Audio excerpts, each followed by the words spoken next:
주를 바라봅니다. 다시 오신 나의 왕 예수, 주를 기다립니다. 나의 소망 되신 주, 주를 바라봅니다. 다시 오신 나의 왕 예수, 주를 기다립니다. 밤이나 낮이나 어제나 오늘도 영원히 주만 찬양해. 괴롭고 슬플 때 낭만하여 넘어져도 언제나 주만 찬양하겠네. 우리 다 함께 찬양합시다. 나의 소망 되신 주, 나의 소망 되신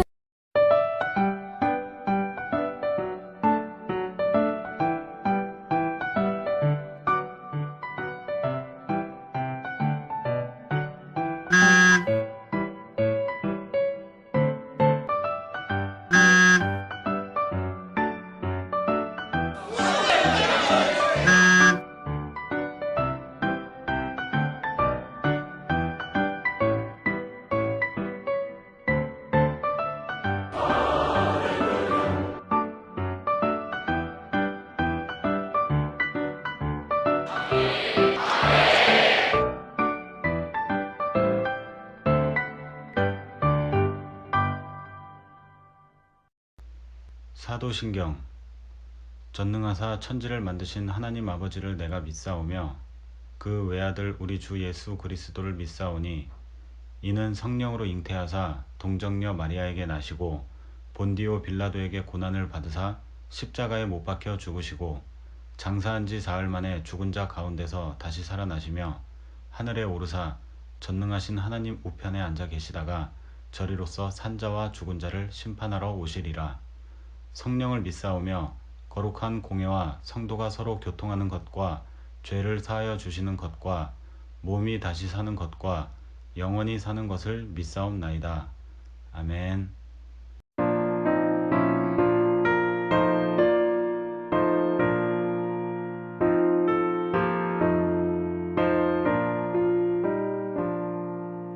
너는 심고 걱정 말아라.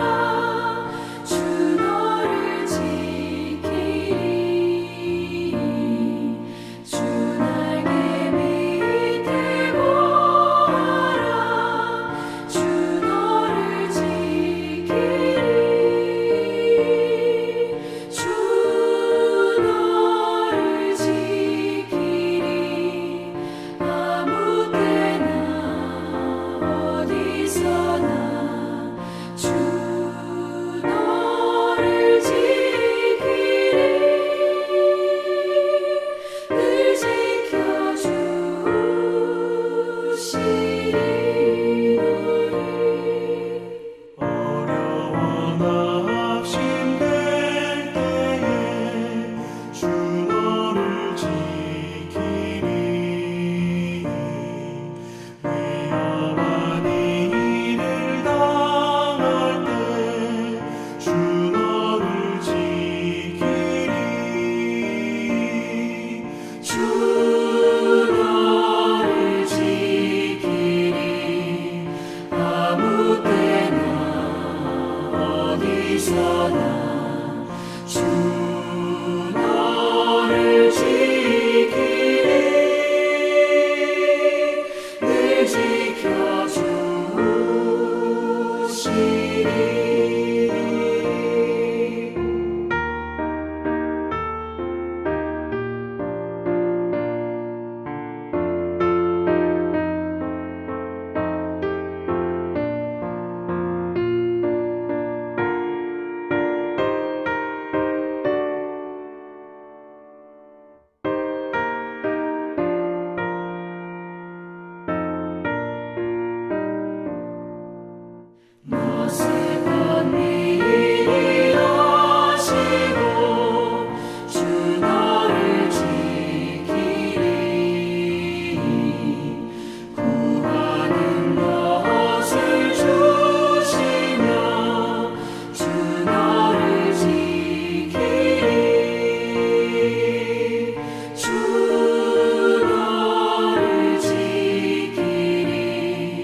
할렐루야. 하나님 아버지, 귀한 수요일 저녁 이 시간에 온 가족이 함께 모여 온라인 예배를 드리게 하신 은혜를 감사드립니다.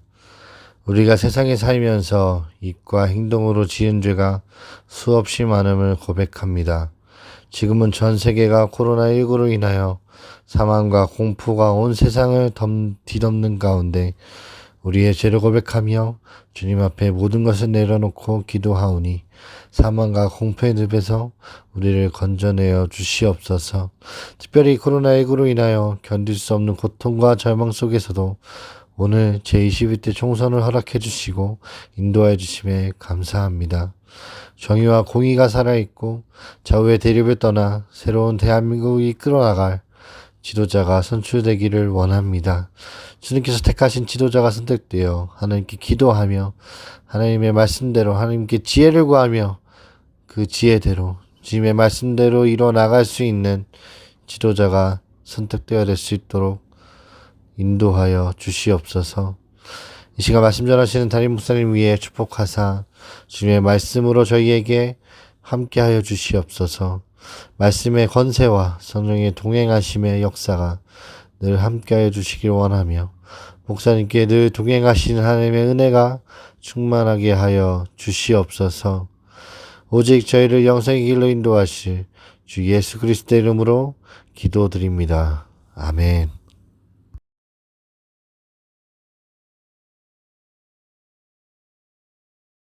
보라, 내가 너희를 보냄이 양을 이리 가운데로 보냄과 같도다. 그러므로 너희는 뱀같이 지혜롭고 비둘기같이 순결하라. 사람들을 삼가라. 그들이 너희를 공회에 넘겨주겠고 그들의 회당에서 채찍질하리라. 또 너희가 나로 말미암아 총독들과 임금들 앞에 끌려가리니 이는 그들과 이방인들에게 증거가 되게 하려 하심이라. 너희를 넘겨줄 때에 어떻게 또는 무엇을 말할까 염려하지 말라. 그때에는 너희에게 할 말을 주시리니 말하는 이는 너희가 아니라 너희 속에서 말씀하시는 이 곧 너희 아버지의 성령이시니라. 사랑하는 주사님께 성도 여러분들, 그동안 잘 계셨습니까? 오늘은 투표하는 날인데 여러분 투표 다 하셨는지요? 참으로 나라가 어려운 가운데 좋은 사람 뽑으셔서 나라가 잘 되도록 세워지도록 그렇게 해주시면 대단히 고맙겠습니다.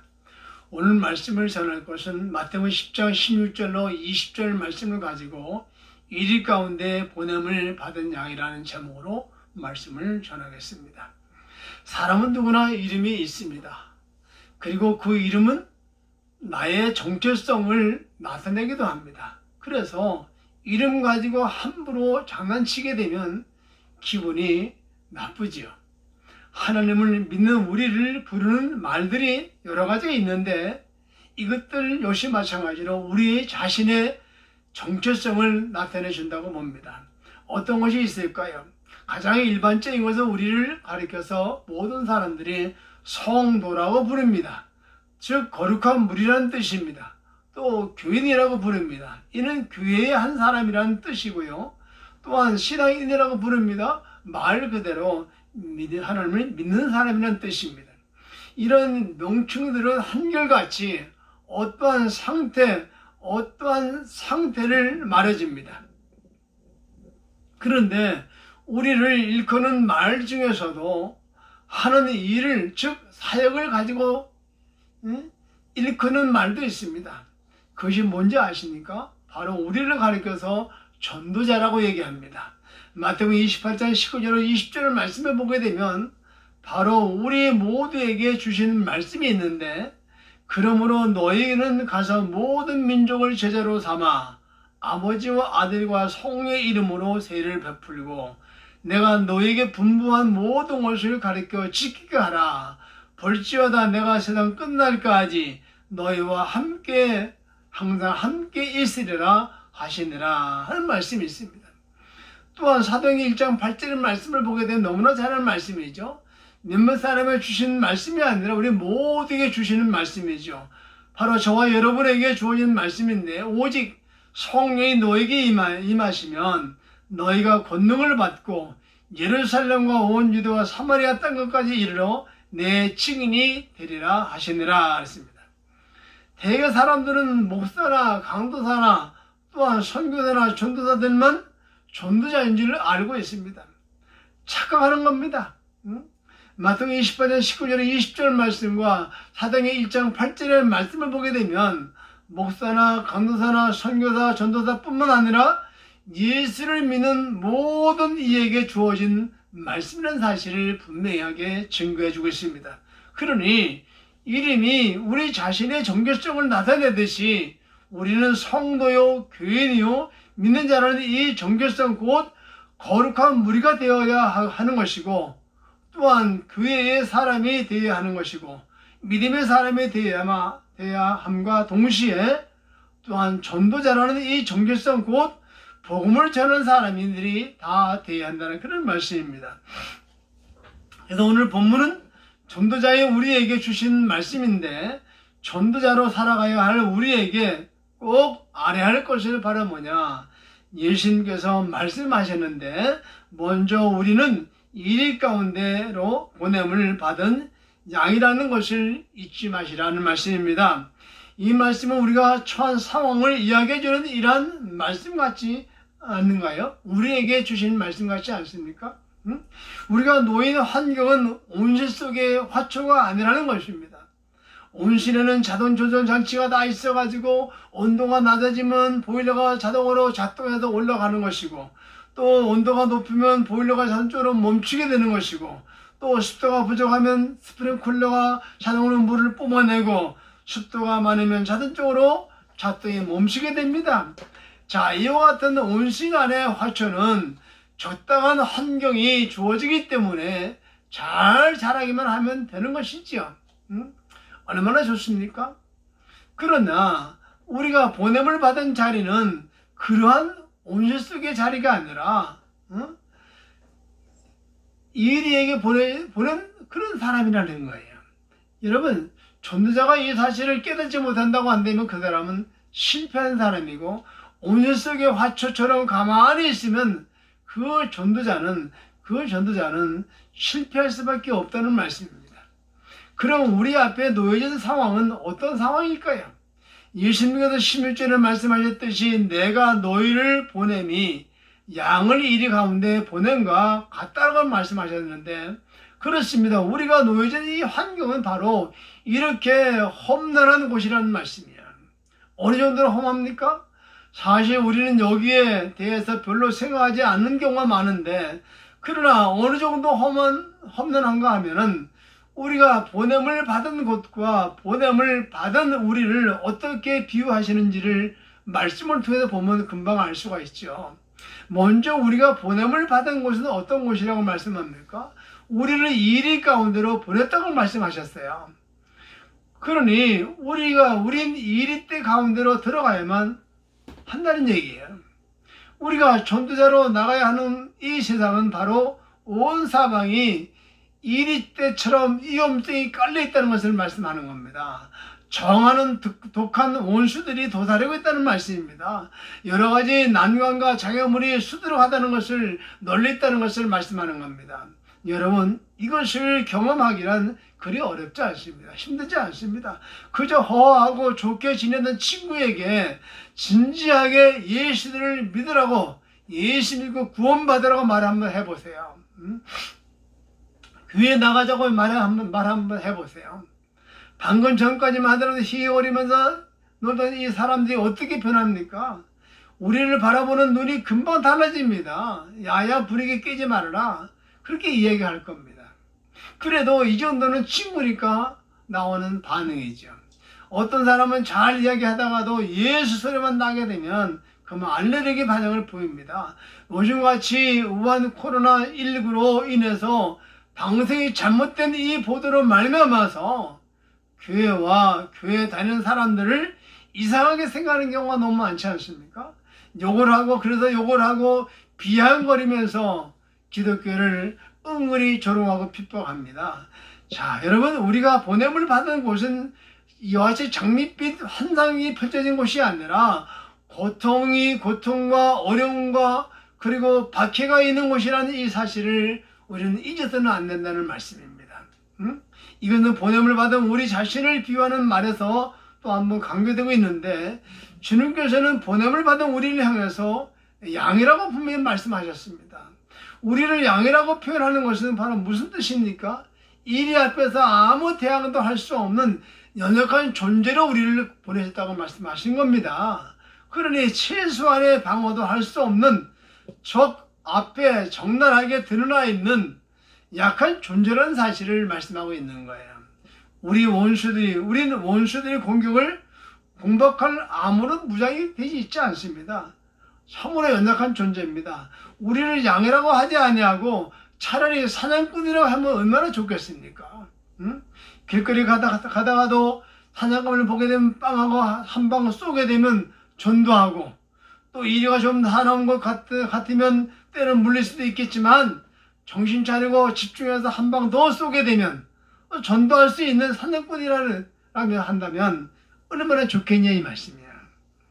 이건 제 생각입니다. 내 생각인데, 아무튼 주님은 우리에게 사냥꾼으로 보낸 것이 아니라 양으로 보냈다고 말씀합니다. 그러나 주님은 우리를 사냥꾼으로 하지 아니하고 양이라고 하셨다는 사실을 우리는 주목해야 됩니다. 이리 앞에서 아무 공격도 할 수 없는 양, 그만큼 우리가 보냄을 받은 곳은 어렵고 힘든 곳이라는 것을 말씀하는 겁니다. 냉대와 핍박이 있는 곳이라는 말씀입니다. 여러분, 주님은 이것을 아시고 이 사실을 계속해서 우리에게 강조하고 있다는 사실이죠. 그래서 바울뿐만 아니라 실제로 말씀을 봅니다. 17절 18절 말씀으로 뭐라고 말씀합니까? 사람들이 전도자들을 공회에 넘겨주겠다고 합니다. 이 말씀은 그대로 사도 바울은 아무런 잘못도 없는데 불구하고 아그리파 왕 앞에 지금 서지 않았습니까? 그리고 그가 그 자리에 서기까지 당하는 고통은 이루 말할 수 없이 많을 겁니다. 또 이야기합니다. 사람들이 해당해서 전도자들을 채찍질한다고 했습니다. 무엇 때문에 맞아야 됩니까? 잘못하다 맞는 겁니까? 아닙니다. 그냥 맞는 겁니다. 그냥 맞는 거예요. 총독들과 임금들 앞에 끌려간다고 했습니다. 내 맞으려 끌려가는 겁니다. 대접받아 끌려가는 겁니까? 아닙니다. 내 맞으려 끌려가는 겁니다. 재판받으러 끌려가는 겁니다. 이렇게 예수님은 실제적인 고통에 대해서도 분명하게 말씀하고 계십니다. 자, 우리가 왜 실패합니까? 이 사실을 잊어버리기 때문에 우리가 실패할 경우가 너무 많다는 거예요. 마치 온실 속의 화초가 우리인 것처럼 아무런 대비도 없이 있으면서 은혜 받기를 좋아하는 사람이 요즘 얼마나 많습니까? 세상으로 나가려고 하지 않습니까? 세상에 잠깐 나갔다가는 온도가 맞지 않는다고, 습도가 맞지 않는다고, 열조력이 맞지 않는다고 해가지고 다시 온실로 들어오는 사람들이 얼마나 많습니까? 교회 안에서만 성도인 사람들이 너무 많습니다.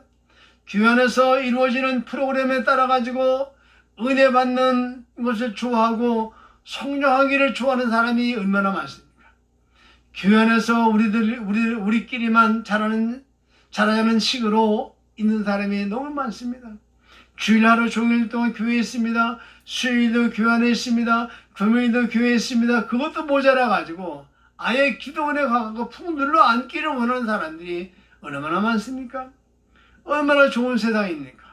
같은 종류의 찬양을 부르고 서로 예의를 바르게 공경하면서 말씀도 나누고 하지만 한 가지 아주 중요한 것이 빠져 있습니다.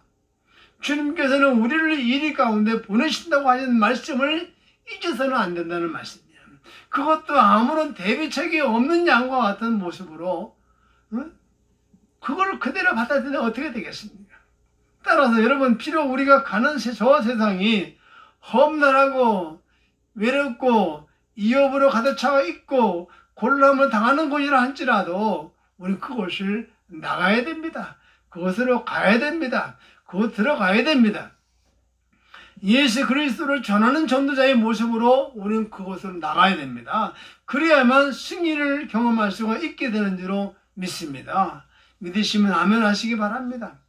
또한 예수님은 우리를 곤란 속으로 무작정 보내심이 아니라 방법을 우리에게 일러주셨습니다. 그 방법이 바로 뭐냐? 본문 16절을 말씀을 봤더니 그러면 너희는 뱀같이 지혜롭고 비둘기와 같이 순결하라 이렇게 말씀합니다. 우리는 이 부분을 이해하는 데 있어가지고 잘못 실수하는 경우가 많이 있습니다.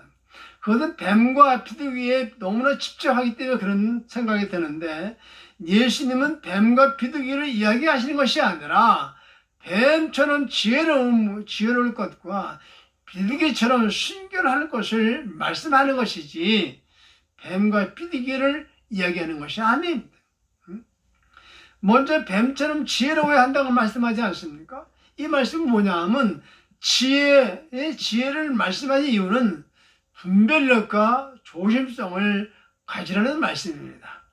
또 이리 가운데로 가되 무모하지 말라는 말씀을 하시는 것이고, 또한 순교는 그리스도인의 최고의 영광이지만, 그러나 복음을 전하면서 죽는 것은 같은 죽음인 것과 같아도, 죽는 것은 같은 죽음인 것 같아도 의미가 다르다는 말씀이야.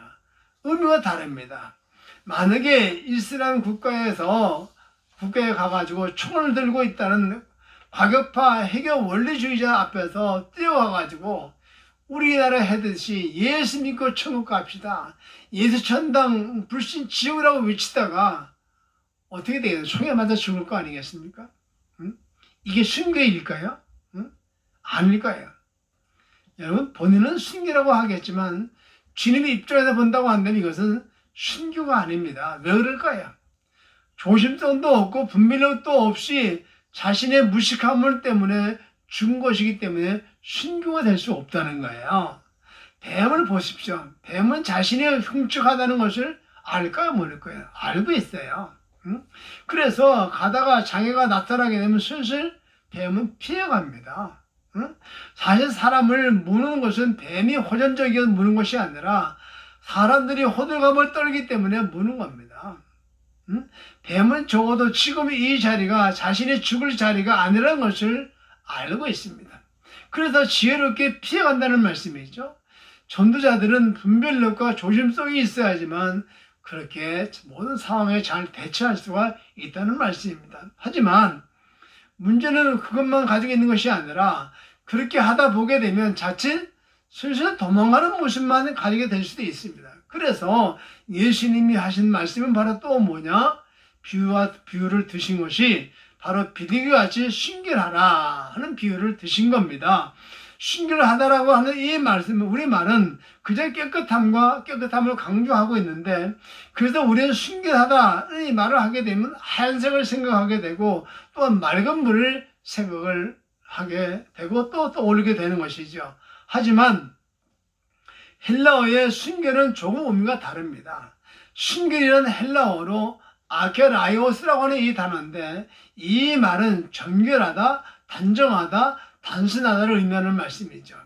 비둘기처럼 순결하는 이 말 역시 마찬가지로 그저 깨끗하다는 것이 아니라 깨끗한 특징인 단정함과 단순함을 잃지 말아야 된다 하는 것을 의미하는 말씀입니다. 그러니 자신이 죽을 자리인 줄 알면서도 태연하게 들어가는 이것이 바로 비둘기같이 순결함이라는 것을 말씀하는 겁니다. 그러니까 복잡하게 생각하지 아니하고 단순하게 생각하는 겁니다. 복음을 전하다가 죽을 자리가 되었을 때 피하지 아니하고 담대하게 받아들이는 것을 말씀하는 겁니다. 여러 마음을 품지 않은 겁니다. 하나님 앞에 단순함을 갖는 것입니다. 순교할 자리가 왔는데도 불구하고 피하는 치졸한 이런 치졸함을 보이지 말라는 말씀이죠. 19절의 말씀은 너희가 넘겨질 때 이것저것 생각하지 말라고 말씀하지 않았습니까? 많은 경우 우린 단순함을 갖지 못하기 때문에 때때로 많은 실패를 하는 경우가 너무 많습니다. 복음을 위해서 이제는 손해봐야 할 때인데 아깝다는 생각을 먼저 들 때도 많이 있습니다. 그렇습니다. 예수님께서는 무모한 죽음도 원치 않으셨지만 죽어야 할 때 죽지 않으려는 이 얄팍함도 안 된다고 말씀하시는 겁니다. 문제는 바로 여기에 있죠. 주님께서는 뱀같이 지혜롭고 비둘기같이 순결하라고 말씀하시는데 사실 이 두 가지는 상반된 때가 참으로 많이 있습니다. 분별력 있고 조심성 있는 사람은 대체로 소심하다고 얘기하죠. 이런 사람은 너무나 자신의 아내를 개선합니다. 그래서 결국 하나님을 위한 큰 일을 이런 사람은 못하게 된다고 말씀했죠. 대부분의 사람들은 여기에 빠져 있습니다. 이쪽저쪽 너무 살피고 조심합니다. 많이 재고 있습니다. 어떠한 모험도 원치 않습니다. 그러다 보니까 그리스도의 부르심도 거절하는 거 아니겠습니까? 응? 반대로 단순한 사람은 무모할 때가 때로 있겠죠. 응? 오직 한 길만 보기 때문에 그것이 전부인 양 때로는 차가할 때도 있을 겁니다. 그래서 순교가 아니라 무의미하게 죽으면서도 그 순교로 착각하는 사람도 없지 않아 있습니다. 이런 사람은 주변에 있는 여러 사람을 다치게 하는 줄로 모이고 자신은 꿋꿋하게 일방적으로 나가는 이런 사람들을 우리가 주위에서 볼 수 있습니다. 여러분은 이 두 가지를 잘 통합되어 있는지 다시 한번 돌아보시기 바랍니다. 자신은 이러한 것에 잘 조화가 되어 있는 사람인지를 한번 생각해 보시기 바랍니다. 사실 그렇지 않을 경우가 아마 더 많을 겁니다. 어느 한쪽으로 치우쳐 있을 것입니다. 조심성과 분별력을 발휘해야 할 때는 단순성을 발휘하는 사람이 있을 것이고, 또 단순성을 발휘해야 할 때는 조심성과 분별력을 발휘할 때도 있습니다. 전도뿐만 아니라 신앙생활도 마찬가지입니다.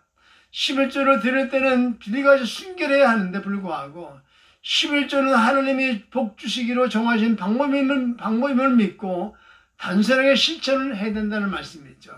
그런데 꼭 이런 때는 조심성이 나옵니다. 분별력도 나옵니다. 월급을 계산하면서 이번 달에는 적자인데 어떻게 11조를 해?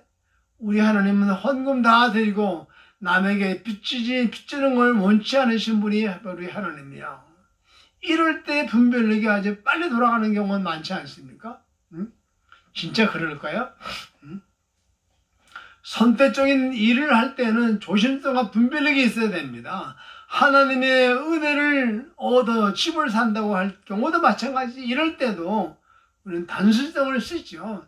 성경의 입을 크게 벌리라고 말씀했으니까 큰 집을 사야 된다. 믿음으로 나가야 돼. 그러다가 경매에 넘어가는 집도 많고, 그러다가 잘못된 이 교회가 많아서 경매의 교회가 넘어가는 교회도 많이 있습니다. 교회가 완성하지도 못하고 중건도 못하고 넘어가는 게 얼마나 많습니까? 무조건 큰 집을 사는 것도 어리석은 짓입니다. 이럴 때 계산을 해보는 지혜가 우리에게 필요할 때가 있겠죠. 성경에 나타난 명령을 실천할 때는 단순해야 됩니다. 반대로 하나님이 내게 선택적인 일들을 요구할 때는 아주 지혜로운 사람이 되어야 되겠죠.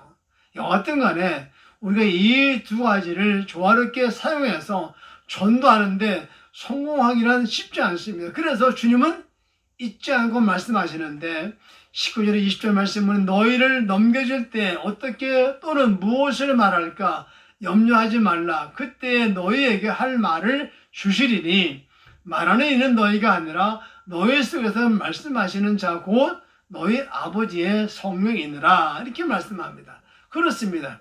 우리는 할 수 없습니다. 다만 성령께서 우리와 함께 하시기 때문에 우리가 가능한 것이지요. 그렇지 않습니까?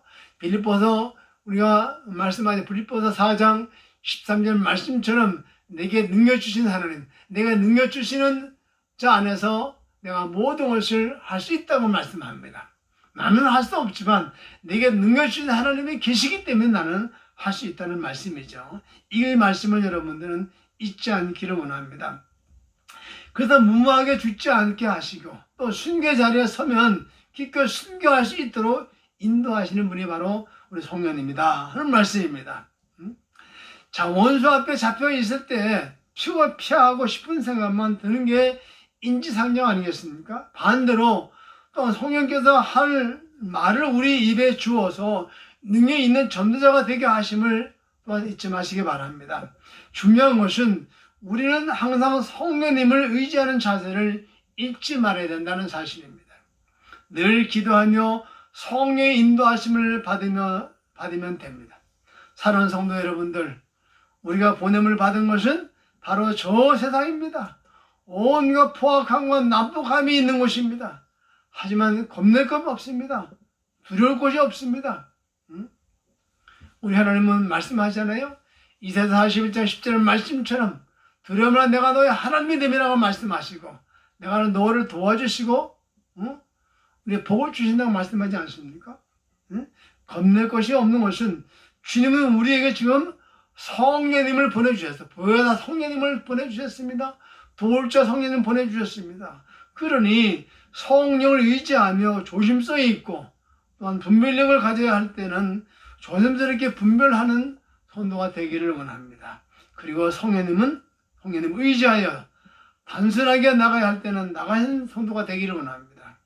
이 세상은 우리가 넉넉히 이기는 우리의 전도 대단자인 줄로 믿으시기 바라고 이러한 성도가 이런 전도자가 되기를 다시 한번 주의 이름으로 축원합니다.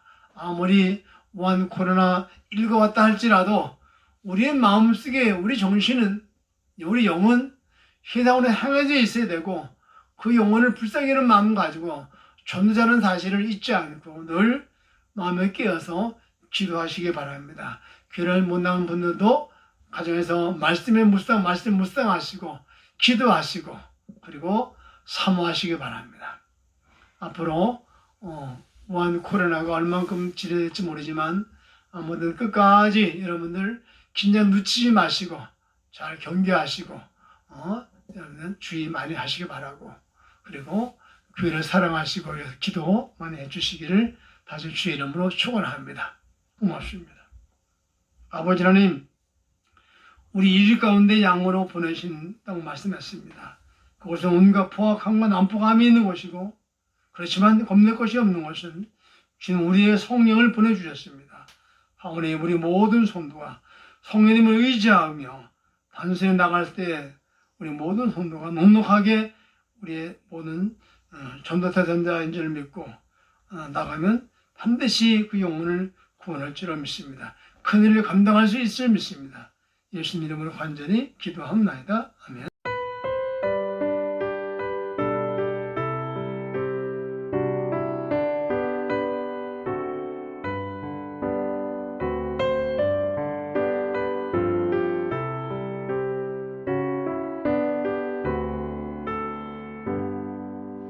나의 갈 길 다가도록 예수 인도하시니 내 주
주기도문.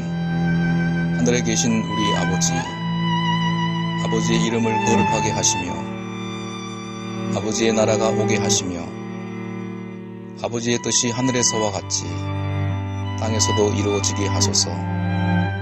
오늘 우리에게 일용할 양식을 주시고 우리가 우리에게 잘못한 사람을 용서하여 준 것 같이 우리 죄를 용서하여 주시고 우리를 시험에 빠지지 않게 하시고 악에서 구하소서.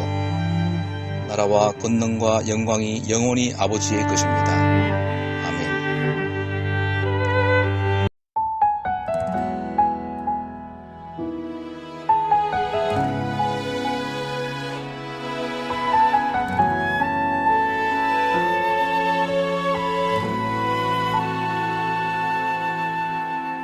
이 세상을 살아가는 동안에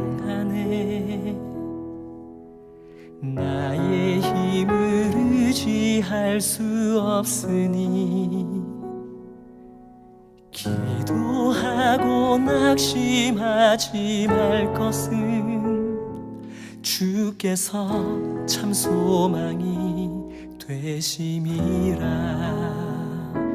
하나님의 꿈이 나의 비전이 되고 예수님의 성품이 나의 인격이 되고 성령님의 권능이 나의 능력이 되길 원하고 바라고 기도합니다.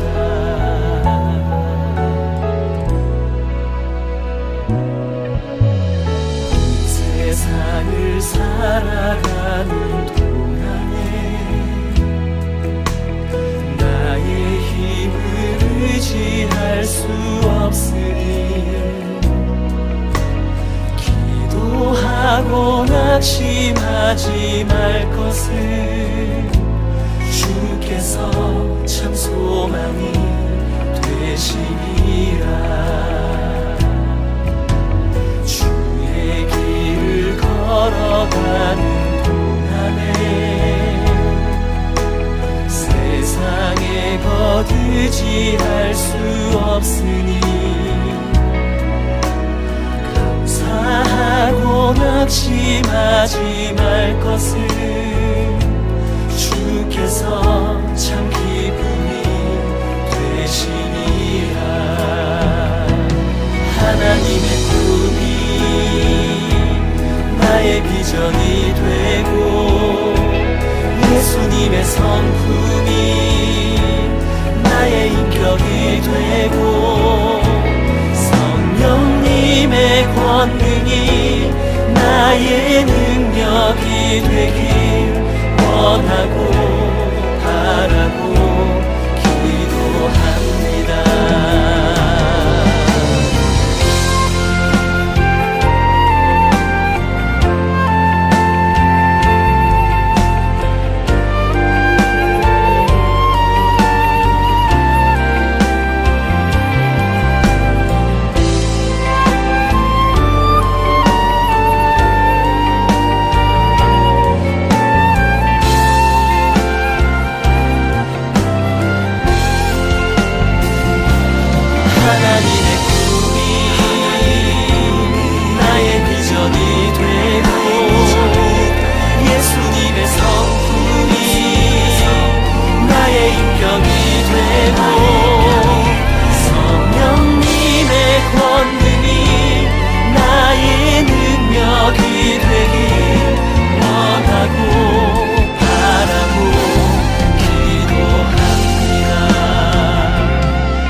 비전이 되고 예수님의 성품이 나의 인격이 되고 성령님의 권능이 나의 능력이 되길 원하고 바라고 기도합니다. 하나님의 꿈이 나의 비전이 되고 예수님의 성품이 나의 인격이 되고 성령님의 권능이 나의 능력이 되길 원하고 바라고 기도합니다. 원하고 바라고 기도합니다. 원하고 바라고 기도합니다.